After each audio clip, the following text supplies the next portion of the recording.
विधायक जी, आज बारिश की भी आपत्ति हुई है, गाँव-गाँव दौरे भी किए जा रहे हैं, क्या पोजीशन ले रहे हो? बस आज मैं आया था, 10-11 गांव के दौरे हैं, लोगों से मिलके जो समस्याएं, तो दुर्भाग्य इस बात का है कि यहाँ बड़े बड़े नेता हमारे जो अब की बार ठग भी ले गए इस हल्के के लोगों को, नौकरी का पता नहीं क्या क्या सपने दिखा के वोट ले गए, लेकिन वो यहाँ आ रहे हैं फोटो तरवाने के लिए आ रहे हैं। इस 2-3 गाँव के हालात तो ऐसे ही, यहाँ पीने का पानी भी नहीं है। उनका बेटा जो है ना सांसद है हुड्डा साहब, और वो हुड्डा दीपेंद्र करके जो यहाँ लोगों को बका गए, नौकरियों के बड़े बड़े सपने दिखा गए। एक गुग्गू को यहाँ से MLA भी बना ले गए अपने नाम से, लेकिन यहाँ आके जो है ना मात्र 2 मिनट भी रुकने की फुर्सत नहीं थी। अभी लोगों ने बताया यहाँ मात्र फोटो खिंचवा कर यहाँ से चलते बने। उनको ये शर्म नहीं आई कि यहाँ आए हो तो इन लोगों की कुछ मदद करके जाओ। अपने बेटे की सांसद निधि से, चलो MLA की कोई निधि नहीं होती, MLA की नहीं होती तो उसका बेटा सांसद है, उस सांसद निधि से इस गांव को 10-20 लाख रुपए दे के जाते। हमारे इन जितने 10-11 गाँव की तो हालत इतनी ज़्यादा खराब है, ये बहनी सामान का तो बहुत ही बुरा हाल है। तो कम से कम इन सारे गाँवों में 10-10, 20-20 लाख रुपए दे के जाते अपनी उस निधि के अंदर से, ताकि कोई निकासी पानी, पीने का पानी आज नहीं है यहाँ पे। आगे यही जहर पीते रहे तो अगली समस्या एक भयंकर बीमारी की भी यहाँ एक भयंकर डर है, जो आगे कोई बीमारी ना फैल जाए। लेकिन उनको इस बात की चिंता नहीं कि सिर्फ जो ना फोटो खिंचवा गए, अखबार की हेडलाइन बनाकर वो जो है ना यहाँ से चले गए। क्या किया उन्होंने आगे? ये दुर्भाग्य है इस बात का। और लोगों को मैं तो ये कहना चाहता हूँ, इस बात से आपको सीख लेनी चाहिए। भाई किन के चक्कर में आप पागल हो गए वो आ रहे हैं। आज एक नेता और आ रहा है, आज मैंने पता लगा था इस गाँव में भी उसका प्रोग्राम है, दुष्यंत चौटाला जी। उसका पल्ले किए जब तक अभी आया नहीं आड़ा है।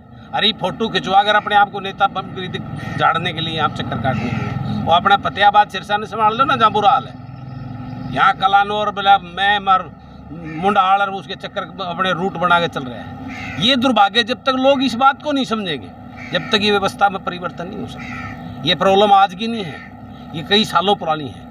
हुड्डा साहब जब 10 साल चीफ मिनिस्टर है तब की भी ये प्रॉब्लम है। जब डांगी साहब यहाँ MLA थे तब की प्रॉब्लम है। लेकिन इन्होंने वो विजन नहीं, सिर्फ अपनी जो है ना नेतागिरी चमका के राज के ठाट लेने का, पैसे कमाने के अलावा इन लोगों को विजन नहीं। जनता भाड़ में जाए, जनता मरती रहे, इस बात का इनको कोई वो नहीं है। आज जो उसी नाम से, हुड्डा साहब के नाम से जो है ना दांगी साहब अपने बेटे को बना ले गए। वो गुग्गू देखा होगा विधानसभा में किस प्रकार से बोल रहा था, जैसे पहली का लड़का कोई पढ़ता है ना उसको कायदे को ले गए, वो लिख के वो बोल रहा था। जब ऐसे ऐसे लोग इस मुहिम की धरती से जो है ना जनप्रतिनिधि जाएंगे तो क्या उम्मीद करेंगे? ये सोचने का विषय है। इस बात के ऊपर गंभीर चिंता करनी चाहिए। इस बात से आज जो तकलीफ है लोगों को, इस तकलीफ से एक सीख लेनी चाहिए भविष्य के लिए। जब तक ये नहीं सोचेंगे, जब तक जो है ना ये सिस्टम नहीं बदलने वाला। आज ये सारे नेता आ रहे इतने दिन से, किसी गांव में पीने का पानी नहीं है। वही पानी जो है ना डिग्गियों में, महोद में, ऋषि को पी रहे हैं, जहर है वो नहा लेता तो उसमें पूरी शरीर में खुजली हो जाती है। लेकिन कोई चिंता नहीं, लोग अपने घरों से, यहाँ ये गरीब आदमी कहाँ से टैंकर लाकर पानी पिएगा? जो साधन संपन्न अपने ट्रैक्टर से टैंकर लाकर पानी पी रहे हैं, जो गरीब आदमी तो उसी सड़े हुए पानी को पीने को मजबूर है, उसी पीने को पानी से नहाने को मजबूर है। तो हालात क्या होंगे? कैसे सुधरेंगे हालात? तो ये दुर्भाग्य है कि आए तो फोटो खिंचवाने के लिए ना, इनकी मदद करें और अपनी तरफ से पूरा प्रयास करें। हुड्डा साहब इतने बड़े नेता कहते हैं, जाके बैठे ना मुख्यमंत्री के पास में, धरना लगाए उनके गेट के सामने, बैठ जाएं जाके। अगर मेरे रोहतक में मेरे महम के लोग जिन्होंने इतनी भारी बहुमत से उनके बेटे को उसको जिताया, लेकिन इस बात की चिंता नहीं उनको। वो तो सिर्फ फोटो खिंचवाने, क्योंकि हमारा जो सूंड बना दिया इमाम माड़ों ने, वो खुद तो कुछ करने लायक और बोलने लायक, वो जाके हुड्डा के दरवाजे बैठता, बाबू चाल एक बार अपनी शक्ल दिखाया लोग तो बीच में जाके, वो तो कुछ करने लायक है नहीं। यहाँ पानी चल गया, वहाँ अमेरिका में बैठा जाएगा नहीं। तो ये सबसे बड़ा दुर्भाग्य है कि ऐसे लोग जनप्रतिनिधि बनकर आ जाते हैं, तो लोग उसको क्या उम्मीद पूरी करेंगे? तो मेरा यही आपके माध्यम से और आपके माध्यम से मैं सरकार को भी कहना चाहता हूँ कि भाजपा सिर्फ बातें ना करे, मुख्यमंत्री जी बातें ना करें, धरातल में लेकर इस चीज़ का निवारण करें। आज सारे हल्के के अंदर कनेक्शन काट दिए गए हैं, मोटरें बंद पड़ी हैं, कैसे निकलेगा पानी? नहरें खाली पड़ी हैं। वो कह रहे हैं कि आगे जो है ना भिवानी में आगे ड्रेन नंबर 8 है, ड्रेन नंबर 8 में करें। ड्रेनें खाली है मैम की, उसके अंदर पंप नहीं चल रहे, मोटरें नहीं चलाई जा रही। मैं तो ये देख के हैरान हूँ इस बात से। तो मैं आपके माध्यम से आदरणीय मुख्यमंत्री नायब सैनी जी को और इस सरकार को कहना चाहता हूँ कि धरातल पे काम करो, ये लोगों की तरफ देखो, इनकी तकलीफ़ों को देखो।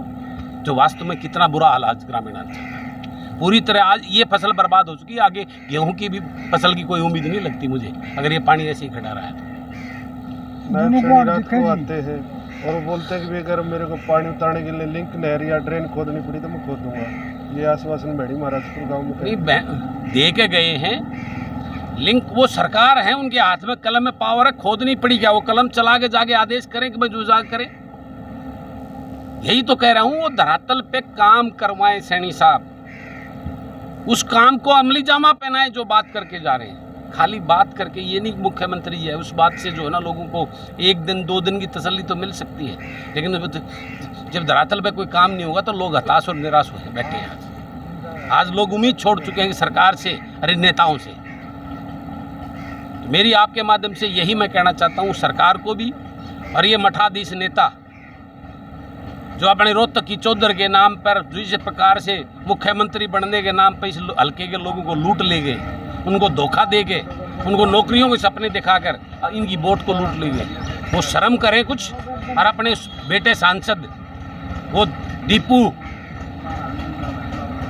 उसकी निधि से यहाँ पैसे दें, कोई पानी पीने का, पानी निकासी का कोई व्यवस्था कराएं, तब फायदा है।